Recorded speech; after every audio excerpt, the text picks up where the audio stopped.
নমস্কার বন্ধুরা, অনেক দিন হলো এটা ওটা সেটা। এবারে আমি আপনাদের কিছু গোলাপ গাছ সম্বন্ধে জানাবো। বন্ধুরা, অনেকে বলে থাকেন বর্ষাকাল নাকি গোলাপ গাছের ডরমেন্সি পিরিয়ড, কিন্তু আমি আজ আপনাদের দেখাচ্ছি বর্ষাকালে গোলাপ ফুলের সঠিক যদি ট্রিটমেন্ট করতে পারেন তাহলে রেজাল্ট কিন্তু পুরোপুরি শীতকালের মতো পাবেন। বন্ধুরা, আমার গাছগুলোর প্রত্যেকটা ব্রাঞ্চের গ্রোথ দেখুন, নতুন লাল পাতায় একদম কিন্তু ভরে উঠেছে, যেটা সাধারণত শীতকালে বেশি দেখা যায়। বন্ধুরা, এর পাশাপাশি আমার কিন্তু গাছের যে নতুন ডাল, সেই নতুন ডাল বার হওয়া কিন্তু শুরু করে দিয়েছে।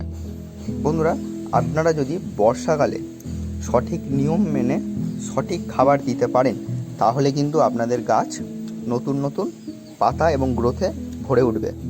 তো বন্ধুরা, অবশ্যই আপনারা আপনাদের গাছগুলোকে এই সময় বৃষ্টির জল খাওয়ান এবং যাবতীয় সব নিয়ম মেনে চলুন। গাছ কিন্তু গ্রোথ হবেই। টাটা।